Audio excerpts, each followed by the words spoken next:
please subscribe and don't forget to press the bell icon to get notified whenever we upload a new video.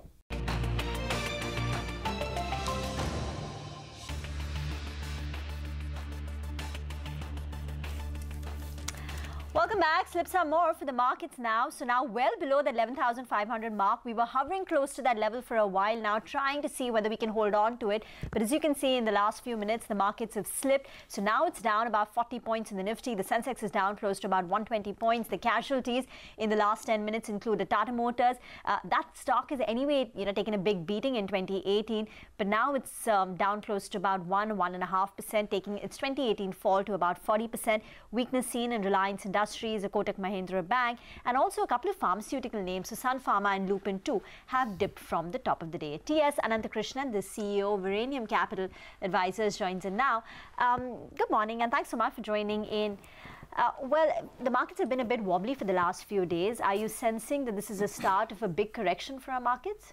So, I mean, the markets overall are in line with whatever you see the emerging markets. Yeah. So, if you look at the Hang Seng Index, the Kospi Index, the Indonesian Index, we are on par. In fact, we've been kind of beating those indices as far as year to date is concerned. So, it's par for the course. So, I think the valuations, in any case, we are at 26, 27 times on a trailing basis as far as Nifty is concerned. So, I don't really see a big issue on the horizon other than the fact that we would move as EM starts to move. By the way, Rima, so markets have sold off, right? Yeah. 45 and going now. So picking up pace, maybe 1/3% lower. Mid cap is down almost a full 1%. The mid cap index. Bank Nifty, from when we started, is double the losses. So 0.5% down on the Bank Nifty at this point in time.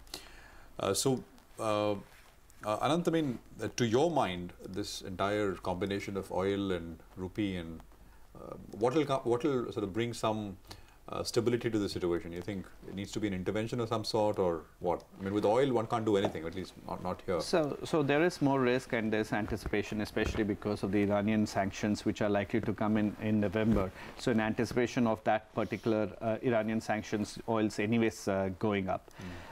The other bit is, given the fact that you have Argentina, South Africa, EM currencies in general starting to go down, we are in sync with many of those currencies. So there's not much you really can do. You just have to. It's a time where unless there is stability in the global markets, where some kind of a deal comes through this week on NAFTA with respect to the US, Canada, and then some kind of a rapprochement happens between US and China as far as not escalating the existing trade disputes that are going on. Although most likely it looks like it's going to get escalated. Right? It seems like it is, whether it's posturing or finally at the end of the day, because it started to hurt, right? Because you've seen soybeans issues in the US, farmers have started to protest, and given Trump's own set of issues which are homegrown, you don't know whether he wants to open another can of worms and escalate. Who knows? It may be possible. So, but the way we think is that at this stage, what we need is stability, which will come only with some announcements, specifically on the global side.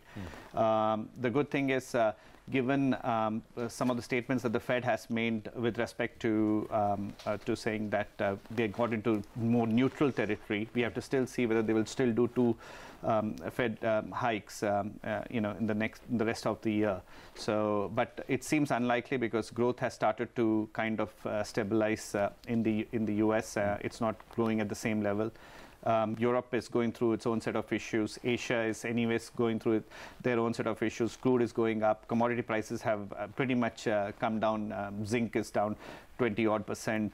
Aluminium is kind of stable. We believe there's an opportunity out there. But you're seeing overall the macros are not constructive. So we think this is a market where you need to be in quality stocks, where earnings visibility is clear. You need to be in the export-oriented stocks because of devaluation. Things like technology and pharma should fairly do well. the financial services sector in the US has started to ramp up and have started to do greater capex, and therefore you've started to see larger transformational orders.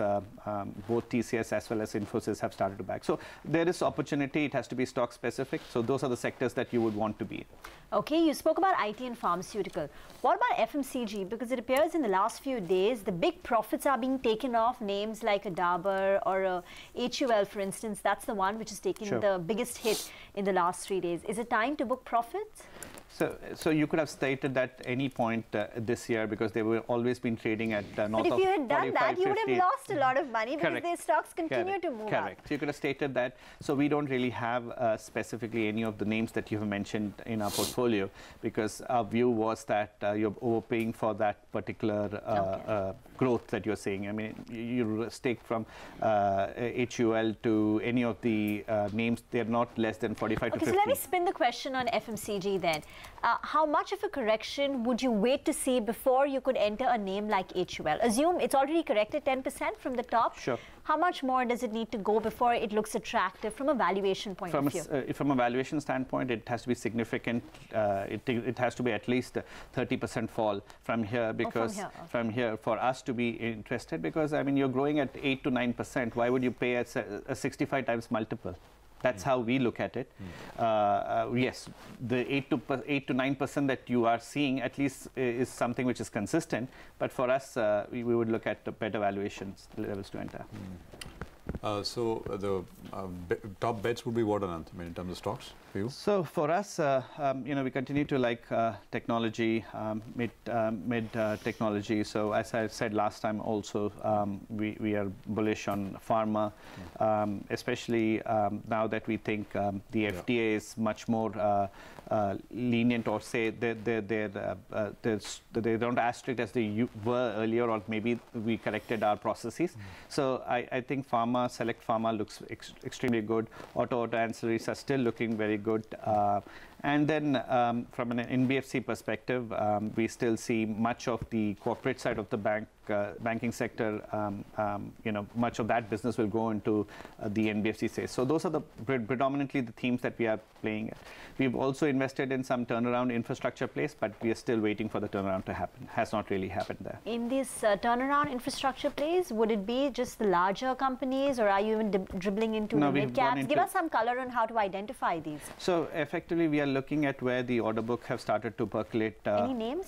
So without, we've looked at various names. I mean, you can take the larger name as L&T. You could look at some things like Kridhan Infrastructure. You could look at something like Gayatri Projects in the power space, Kridhan in the structure. You could look at something like Gayatri Projects in the power space, Kridhan in the piling infrastructure space, L&T across many infrastructure lines. So there are a whole host of names that you could look at in any of these, and the caveat being we already own many of these stocks which I mentioned. Okay, TS, thanks very much. Appreciate you joining in, and good speaking with you. That's Anand's view on the market. No big issue, but stock specific and quality export oriented.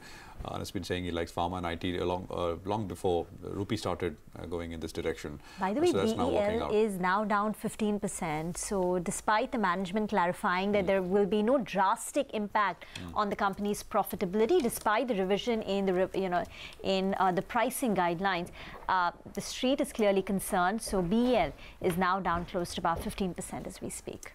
Yeah, so when that big order had come, Reema, that Akash order, which is some time back, so that was the total size of the order was about 8,000 odd crores or so, which is not that far back, which is about a month and a half. I mean, the stock did not react. It was, I think, about 115 odd rupees or so. It went up a little bit and then sort of came back. And I think the reason for that was that, and I think it is still true, that the OFS, right? I mean, so the OFS, the government made the announcement that the OFS is coming. Everybody said that there's no demand. The OFS will happen if the orders, Akash orders come. The Akash orders came, and now everybody's expecting the OFS to happen. And the management said in a month we should expect the office sales. So I don't know what the government is waiting for, but the price is sort of heading lower. So I mean, doing this about a month back would have been, they would have been able to mop up more, but we'll see. But the OFS is coming, so why would you buy it here now? Maybe probably after the OFS, one gives this a relook. We take a very quick break here. We come back. 9 points on the Nifty lower, 11,480 is where we stand. Let's talk about a story which is catching a lot of attention, which is the entire saga with the Singh brothers. Shivinder Singh has dragged brother Malvinder Singh to the NCLT. What could be the implications, if any at all, on Fortis, for example? Shouldn't be any impact at this stage, but let's get this from Amit Tandon, Managing Director of IIAS, who is with us on the phone line. Amit, thanks for joining in. How would you look at this entire sort of new twist? Well, our view is that the plane already is crashed. Whether it's the pilot or the co-pilot responsible really doesn't make much sense. Now, having said so, what is happening at this stage is that Shivinder is clearly trying to distance himself from the events which had taken place. Now, whether it is because of his wanting to bolster his image, whether it is because of the ongoing saga which is there as far as the arbitration award is concerned, so he's hoping that he's going to ring-fence himself, and therefore the burden of that is going to fall on Malvinder Singh, is something which is not clear. My view is that if he had to speak about some of these issues, the time was 6 months or a year ago, not at this stage. But distance oneself from what, Amit? I mean, so what exactly could be the motivation at this point to do this? Look, as I said, one is he wants to bolster his image that he has not been responsible, and to an extent maybe he is right, because till such time as he was running Fortis, it was in a growth mode. It's only after that that some of the problems surfaced. The second is that, as I just mentioned, there is an arbitration award. Money needs to be paid to the Japanese, and how much of the burden falls on each of the two brothers could well be what is determined as a consequence of this litigation. Amit, just one final question. Any implications on the listed Fortis company at all, or not, because it's already been sold to IHH? No, I don't see it having any implication on the entity. It's gone. You've got IHH as an investor at the other stage. Oh. And therefore, I don't think it's going to impact it in any meaningful way. Petrol and diesel prices are hitting record highs, especially in the city of Mumbai. Petrol has crossed, what, 86, 87 now to the litre. That has caused me to walk back, take the road. And that's taken you 1 hour? How long has that taken you? No, I mean, 30 minutes flat. 30 minutes, yeah. okay. Otherwise, on the road, it's like long. I mean, traffic is also a consideration, but that's not what we're discussing. All right, but, you know, the government is, of course, taking a big chunk of this via the excise, etc., and the levies. Yeah. You've got some data on it. Yeah, no, I mean, you know, the point is you look at stocks like ONGC or, you know, Oil India, for example, and these stocks aren't really... Typically, if crude oil prices jump the way they have, it should actually reflect in these prices. I mean, it should reflect in the stock price of ONGC or, you know, Oil India for that matter, or a couple of others. But it isn't. And the reason for that is that there is a fear that the government may start to intervene. I mean, if you're paying 87 rupees a litre for petrol and 75 rupees a litre for diesel in Mumbai, which is essentially one of the highest anywhere in the country, you know, so at some point will the government start to come in? That's essentially the increase we've seen from the beginning of April. I mean, F519, we've seen 8 and 11% increase in the price of petrol and diesel just this year so far. You know, but the point is, if the government intervenes, in what form? I mean, either... of course, markets would like hands-off kind of policy, but you look at stock prices and that's not what the expectation really is. Or I mean, I think expectation is the government may not do anything, but there is also this fear that, you know, at 90, if it goes to 90, for example, there'd be a hue and cry. And can the government just sit back and say, well, this is market-driven, this is global oil and rupee, so we won't do anything? I think the fear is that they may not be able to do that. The second sort of option is that they ask oil marketing companies to subsidize. So, in a way, cap fuel prices at the pump, and then later pay back these oil companies, which was the regime we had before deregulation. Or else the government cuts excise. So either way they will lose. You cut excise, you lose revenue directly. I mean, for every 1 rupee cut, you lose about between 10 and 11,000 crores in revenue. If you cap fuel prices and later subsidize, you know, so directly or indirectly, the government will have to sort of find a way. If it's an excise cut, I don't think it affects oil marketing companies or upstream companies, but if it's the former, then it does have an impact. So I think we'll just have to wait and see what the government does. But it's a tough kind of spot that the government finds itself in. Many would argue and say that the time to act actually was when you had a bit of a lull in oil prices, or when the rupee dollar wasn't going the way it is. I mean, now anything the government do will just seem very reactive, right? I mean, anything you do.